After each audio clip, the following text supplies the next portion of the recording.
Welcome to குட்டி review சேனலை இப்போ ஃபர்ஸ்ட் டைம் பார்க்குறீங்கன்னா சப்ஸ்கிரிப்ஷன் பண்ணி பெல் ஐக்கானையும் மறந்துடாமல் ப்ரெஸ் பண்ணிடுங்க. இன்றைக்கி எஸ்என்எஸ்என்ல என்ன நடந்திருக்குதுன்னு பார்க்கலாம். தமிழ் வந்துட்டு ரொம்பவே கவலையில் உட்காந்துட்டு இருக்காங்க. ஹோட்டலில் நடந்த அந்த விஷயத்தெல்லாம் யோசிச்சுட்டு இருக்கிறாங்க. அதாவது பாட்டி வந்து வேலுக்கு வேறு ஒரு பொண்ணை பேசி கல்யாணம் பண்ண அந்த முயற்சி நடந்துட்டுருக்கு இல்லையா, அதெல்லாம் யோசனை பண்ணி ரொம்ப கவலையில் உட்காந்துட்டு இருக்கிறாங்க. அப்போ அவங்க தங்கச்சி கலை அங்கே வராங்க.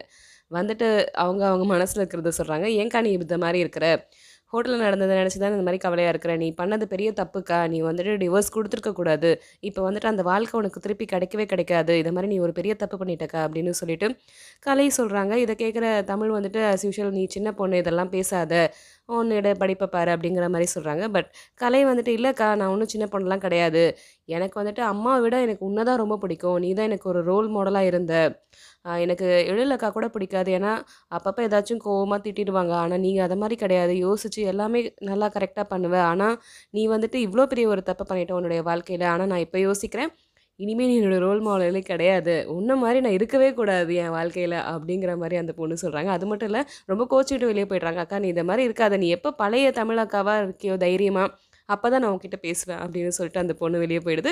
ஸோ நம்மளும் அந்த பழைய தமிழை தான் 2 வருஷமாக தேடிட்டுருக்கோம். சீரியல் ஆரம்பித்தப்போ ரொம்ப போல்டாக தைரியமாக நல்லா காமெடியாக இருப்பாங்க. அந்த மாதிரி ஒரு தமிழாக இருந்தால் ரொம்ப நல்லாயிருக்கும். ஆனால் இந்த வேலுவை கல்யாணம் பண்ணதுலேருந்து அப்படியே மாறிட்டாங்க. ஸோ இந்த கலை பொண்ணும் அதை தான் சொல்லிவிட்டு அங்கேருந்து போகிறாங்க. நீ பழைய மாதிரி தைரியமாக உன்னுடைய வாழ்க்கைக்காக நீ போராடணும், இது மாதிரி இருக்கக்கூடாது, விட்டு கொடுக்கக்கூடாதுன்னு சொல்லிட்டு அங்கேருந்து போகிறாங்க. அதுக்குள்ளே இங்கே வீட்டில் இந்திராவுக்கும் திவ்யாவுக்கும் ஒரு பேச்சுவார்த்தை நடந்துகிட்ருக்குது. என்ன நடந்துச்சுன்னு அவங்களுக்கு தெரியல. பொண்ணு பார்க்க போன இடத்துல பாட்டியும் ஒன்றுமே சொல்லாதனால 2 பேருமே அவங்களுக்குள்ளே பேசிக்கிறாங்க. இந்த விஷயம் நிஷாவுக்கு தெரியுமாங்கிற மாதிரி திவ்யா கேட்கவும், இது வரைக்கும் நான் சொல்லலை, ஆனால் தகவல் போயிருக்கோங்கிற மாதிரி இந்திரா சொல்கிறாங்க. ஆனாலும் அவங்க வந்துட்டு 2 பேரும் என்ன பேசுகிறாங்கன்னா, எப்படியாச்சும் இந்த சம்மந்தத்தை பேசி கல்யாணம் பண்ணி வச்சிடணும், நிஷா இந்த வீட்டுக்கு மருமகளாக வந்துடக்கூடாது அப்படிங்கிற மாதிரி பேசுகிறாங்க. பேசிகிட்டே இருக்கிறப்ப பாட்டி வந்து ரூம்லேருந்து வராங்க. வரவங்க கிட்ட வந்துட்டு இந்திரா விஷயத்த கேட்குறாங்க. அதாவது அவங்களுக்கு தெரியாது இல்லையா, பொண்ணு பார்க்க போன இடத்துல என்ன நடந்துச்சு, அவங்க பிடிச்சிருக்குன்னு சொன்னாங்களா இல்லையாங்கிற விஷயம் தெரியாதுங்கிறனால அவங்க விசாரிக்கிறாங்க பாட்டிக்கிட்ட.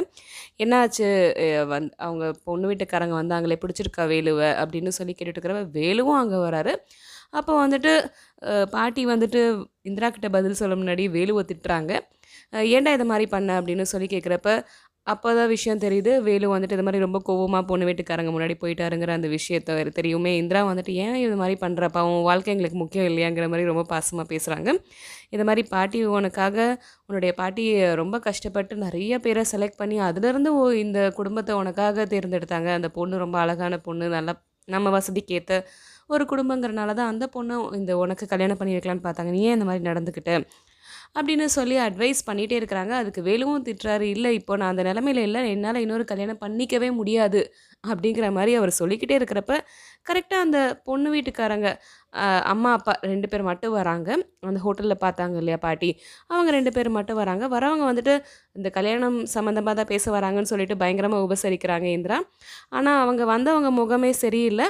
அவங்க எதுக்காக வந்திருக்கிறாங்கன்னா, இந்த கல்யாணத்தை நிறுத்துறதுக்காக தான் வந்திருக்காங்க. ஸோ வேலுவும் அங்கே தான் நிற்கிறாரு. வேலு வந்துட்டு எல்லோரும் உட்காருப்பா பேசுப்பான்னு சொல்லி அந்த சம்மந்தக்காரங்க கிட்ட பேச சொல்கிறாங்க. பட் அந்த வந்தவங்க என்ன சொல்கிறாங்கன்னா, நீங்கள் எங்கள் பொண்ணுக்கு நாங்கள் 2ஆம் தரம் பண்ண போகிறோங்கிறப்பயே எங்கள் சொந்தக்காரங்கெல்லாம் கொஞ்சம் தயங்கினாங்க. நான் கூட ஆனால் குழந்தை கிடையாது முதல் ஒய்ஃபுக்கு அப்படிங்கிற காரணத்தினால தான் சரின்னு ஒத்துக்கிட்டேன் என் பொண்ணு கல்யாணம் பண்ணி வைக்கிறதுக்கு. அதுவும் இல்லாமல் அவங்க குடும்பத்துக்காக தான். ஆனால் இப்போ எனக்கு வேறு ஒரு விஷயம் தெரிஞ்சுது அப்படின்னு சொல்லிட்டு ஒரு விஷயத்த சொல்கிறார். அதாவது இப்போ பாட்டி மேலே ஒரு கேஸ் இருக்குது இல்லையா, கொலை கேஸ், அந்த சாப்பாட்டில் விஷம் வச்சு அவங்க கொண்டுட்டாங்கிற மாதிரி ஒரு கேஸ் இருக்குது. அதுக்கு அவங்க போய் கையெழுத்தெல்லாம் போட்டுட்டு வராங்க வரோம். அந்த விஷயத்த சொல்லி அவர் என்ன சொல்கிறாருன்னா, நாளைக்கு என்னுடைய பொண்ணும் வந்துட்டு சமைக்கிறப்ப சிலிண்டர் வெடித்து செத்து போயிட்டான்னு சொல்லிட்டு ஏதாவது ஒன்று நடந்தால் கூட நடந்துடும் என் பொண்ணுக்கு அப்படின்னு என் சொந்தக்காரங்களாம் சொல்கிறாங்க அப்படின்னு அவர் சொல்லிக்கிட்டே இருக்கிறாரு. அதுக்குள்ளே அங்கே கேட்டுட்ருக்கிற வேலுவுக்கு செம்ம கோவம் வந்துடுது. எந்திரியா இங்கேருந்துன்னு சொல்லிட்டு அங்கேருந்து திரட்டி விடுறாரு. அவருமே இஷ்டத்துக்கு திட்டிட்டு தான் போகிறாரு. இந்த பார்ப்பா நானும் வசதியான குடும்பம் தான் அப்படின்னு சொல்லிட்டு அவரும் திட்டிட்டு வெளியே போயிட்டாரு. வெளியே போகுமே வேலு வந்துட்டு பாட்டியை திட்டுறாங்க. பாட்டி வந்துட்டு அந்த அவர் பேசிட்டு போன அதிர்ச்சியில் அப்படியே உட்காந்துருக்குறாங்க. ஏன்னா கொலைகார குடும்பம்னு ஒரு பேர் வந்துருச்சு இல்லையா, அதை கேட்டுட்டு அப்படியே அதிர்ச்சியில் உட்காந்துருக்கிறப்ப வேலு வந்துட்டு, இதுக்கு தான் நான் இதெல்லாம் வேணாம்னு சொன்னேன், கொஞ்சமாவது என்னுடைய பேச்சை எப்பயாவது கேளுங்க, நீங்கள் செய்கிற எல்லாமே கரெக்டாக இருக்காது, பிடிவாதத்தை முதல்ல விடுங்க அப்படின்னு சொல்லி வேலு அங்கேருந்து திட்டிட்டு போயிடுறாரு. பாட்டி வந்துட்டு ரொம்பவே மனசு உடைஞ்சு போய் உட்காந்துட்ருக்குறாங்க, என்ன செய்கிறதுன்னு தெரியாமல். ஸோ கல்யாணமும் நின்று போச்சு. அது வந்துட்டு கவலையில் உட்காந்துட்ருக்கிறப்ப வெளியே வந்துட்டு அந்த பேசிட்டு போனார் இல்லையா, அந்த இவங்க கூட சம்மந்தம் பண்ண அந்த 2 பேர் ஹஸ்பண்ட் ஒய்ஃப், அவங்க 2 பேரையும் இதை மாதிரி பேசி கல்யாணத்தை நிறுத்தினது வேறு யாரும் கிடையாது, தென்னரசு தான். ஏன்னா நிஷா வந்துட்டு ரொம்ப கோவமாக சொல்லியிருந்தாங்க, அப்பா இந்த கல்யாணத்தை நிறுத்திட்டு தான் வரணும்னு சொல்லிட்டு. ஸோ அது பேச்சு கேட்டு தான் தென்னரசு தான் மிரட்டி நிறுத்தியிருக்கிறாரு. ஏன்னா அவங்க 2 பேரும் அவங்களுடைய காரில் ஏறுறாங்க, அந்த பொண்ணு வீட்டுக்காரங்க. ஏறவுமே வந்துட்டு பார்த்தா உள்ள தென்னரசு உட்காந்துருக்காரு. சும்மா வசதியான குடும்பம், செல்வாக்கான குடும்பம்னு சொல்லிட்டுலாம் வரக்கூடாது, என்ன ஏது உள்ளே யார் இருக்கிறாங்கிறத விசாரிச்சுட்டு வரணும், இன்னொரு தடவை இந்த வீட்டை பக்கம் வரக்கூடாது அப்படிங்கிற மாதிரி கொலை மிரட்டல்லாம் விடுறாரு தென்னரசு. அவங்க 2 பேரும் நாங்கள் இனிமேலாம் வரமாட்டோம் அவ்வளோதான் அப்படின்னு சொல்லிட்டு அவங்களும் அங்கேருந்து போயிடுறாங்க. ஸோ தென்னரசு தான் இந்த சம்மந்தத்தை நிறுத்தியிருக்கிறாரு, வேலுவுக்கு அந்த பொண்ணை கல்யாணம் பண்ணி வைக்க விடாமல். ஏன்னா நிஷாவை பண்ணி வைக்கணும் இல்லையா, அந்த இது. இந்த பக்கம் இதெல்லாம் நடந்துட்டுருக்கிறப்ப நம்ம நிஷாவுக்கு ஃபோன் பண்ணி விஷயத்தையும் சொல்கிறாரு தென்னரசு. இந்த மாதிரி நீ சொன்ன மாதிரி எல்லாமே பிளான் பண்ணி கல்யாணத்தை நிறுத்தியாச்சுமா, அந்த பொண்ணு வீட்டுக்காரங்களாம் திரத்தியாச்சு, இனிமேல் நம்ம ராஜ்யம் தான், நீ கிளம்பி இங்கே உடனே வா அப்படின்னு சொல்லிட்டு ஃபோனில் சொல்கிறாரு. ஸோ நிஷா அங்கேருந்து கிளம்பி பாட்டியை மறுபடியும் ஏதாவது ஒன்று பேசி நிஷாவை வேலுவுக்கு கல்யாணம் பண்ணி வைக்கணுங்கிற ஐடியா தான் தென்னரசுக்கு. அப்படி இவங்க நடந்துட்டுருக்கிறப்ப வேலு ஆஃபீஸில் உட்காந்துருக்கிறாரு, அந்த கட்சி ஆஃபீஸில். அப்போ பார்த்தா அவர் கூடவே ஒருத்தர் இருப்பார் இல்லையா, அவருடைய அடியார், அவருடைய சித்தி பொண்ணுன்னு சொல்லிட்டு அவர் ஒரு பொண்ணை கூட்டிகிட்டு வராரு. அதாவது அந்த பொண்ணு தான் வந்துட்டு ஹாஸ்பிட்டலில் நர்ஸாக இருந்த பொண்ணு. அந்த இவங்க கொடுத்த சாப்பாடு சாப்பிட்டு ஒரு பையன் ஐசி வார்டில் செத்து போனான் இல்லையா, அந்த பையனை வந்துட்டு பார்த்துக்கிட்ட அந்த நர்ஸ், அவங்க அந்த பொண்ணு வந்துட்டு ஒரு விஷயத்த சொல்கிறாங்க. அதாவது அந்த செத்து போனார் இல்லையா, அவர் வந்துட்டு வயிற்றில் எதுவும் பிரச்சனை வந்து பாய்சன் குடிச்சு அதனாலலாம் சாவலை, மூச்சு திணறல தான் செத்து போயிருக்கிறாங்க. ஆனால் இந்த விஷயத்த டாக்டர் மறைச்சிட்டாரு அப்படிங்கிற உண்மையை சொல்கிறாங்க. அது மட்டும் இல்லாமல் அந்த டாக்டர் வந்துட்டு வேற ஒருத்தர்கிட்ட ஃபோன் பேசின விஷயத்தையும் இவங்க கேட்டிருக்குது, அந்த விஷயத்தையும் சொல்கிறாங்க. யார்கிட்டயோ வந்துட்டு போஸ்ட்மார்ட்டம் ரிப்போர்ட்டை நான் போலியாக ரெடி பண்ணி கொடுக்குறேன், அதுக்கு நீங்கள் எனக்கு அமௌண்ட் கொடுத்துடணும் அப்படிங்கிற மாதிரி ஃபோனில் பேசின இவங்க ஒட்டு கேட்ட அந்த விஷயத்தையும் சொல்கிறாங்க. இதெல்லாம் கேட்குற வேலுவுக்கு பயங்கர ஷாக்காக இருக்குது. அவருக்கு இப்போ தான் விஷயம் புரியுது. அந்த விஷம் கலந்த சாப்பாடை சாப்பிட்டாலும் அந்த பையன் சாகலை, மூச்சு திணறல வந்து வேணும்னே யாரோ கொலை பண்ணி தான் சாவடிச்சிருக்கிறாங்க அந்த பையனுங்கிறது இந்த பொண்ணு சொல்லி தெரிய வருது.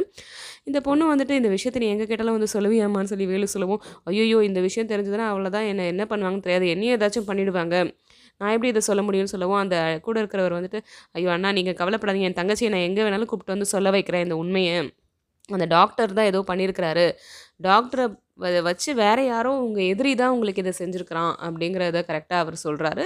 ஸோ அந்த எதிரி தென்னரசு தான், ஆனால் இன்னும் அது வேலுவுக்கு தெரியல. ஸோ வேலுவுக்கு வந்துட்டு இப்போ ஒரு பெரிய க்ளூ கிடச்சிருச்சு.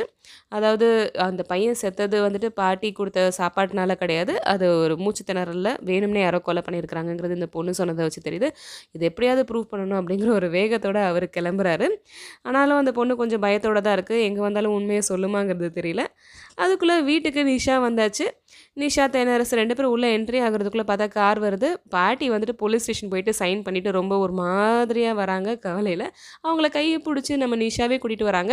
கூட்டிகிட்டு வந்து உட்கார வைக்கிறப்ப உள்ளே வந்துட்டு திவ்யாவும் இந்திராவும் என்ன இவ கரெக்டாக இந்த நேரத்துக்கு வராளே அப்படிங்கிற மாதிரி அவங்க யோசிக்கிறாங்க. ஏன்னா இப்போ தான் அந்த பொண்ணு வீட்டுக்காரங்க வந்துட்டு கல்யாணம்லாம் நடக்காது அப்படிங்கிற மாதிரி சொல்லிட்டு போயிருக்கிறாரு. ஸோ உள்ளே வர தென்னரசும் நிஷாவும் அவங்களுடைய ட்ராமாவை ஆரம்பிக்கிறாங்க. தென்னரசு வந்துட்டு எப்போவுமே நான் உங்களுக்கு அடிமை தான், என்னைக்கா இருந்தாலும் நான் உங்கள் வீட்டு டிரைவர் தான்மா, எப்படி இது மாதிரி நடக்கலாம், நான் இப்போ நீங்கள் பொண்ணு பார்த்தீங்க இல்லையா, அந்த பொண்ணு வீட்டுக்காரங்க அந்த மில் ஓனரை நான் வர சொல்லியிருக்கிறேன், அதாவது அந்த இப்போ அவர் திரத்தி விட்டாரே அவரே வர சொல்லியிருக்கிறேன், அது எப்படி அவர் அப்படி இந்த மாதிரி பேசலாம், அந்த பொண்ணு தான் உங்களுக்கு மருமக, நீங்கள் முடிவு பண்ணிட்டீங்கல்லம்மா அப்படிங்கிற மாதிரி பாட்டி சைடாகவே பேசுகிறாரு. இதை கேட்குற பாட்டி வந்துட்டு இல்லை தென்னரசு வேணாம், அந்த பொண்ணு அவங்க சொல்கிறதும் கரெக்டு தானே, முன்னாடியெல்லாம் இது மாதிரி சுந்தரமூர்த்தி குடும்பம்னா பெருமையாக இருந்துச்சு, இப்போ வந்துட்டு கொலகார குடும்பங்கிற அந்த பேர் தான் இருக்குது, இதுக்கப்புறமாவும் இந்த கல்யாணம்லாம் நடக்க வேணாம் அப்படிங்கிற மாதிரி பேசிகிட்டே இருக்கிறாங்க. ஸோ தென்னரசு அவருடைய அடுத்த பிளான் நிஷாவை பற்றி தான் பாட்டி வாயிலேருந்தே வர வச்சுவார், நிஷாவை என்னுடைய மருமகளை ஆக்கிக்கிறேன், பேத்தி ஆக்கிக்கிறேங்கிற மாதிரி. ஸோ அது வந்துட்டு இன்னும் பேச்சுவார்த்தை முடியல, ஆனால் எபிசோட் அப்படியே முடிஞ்சிருச்சு. ஸோ வெயிட் பண்ணி பார்க்கலாம் நாளைக்கு என்ன நடக்குது, பாட்டி மறுபடியும் என்ன தப்பான முடிவு எடுக்கிறாங்கங்கிறத. தேங்க்ஸ் ஃபார் வாட்சிங், பை.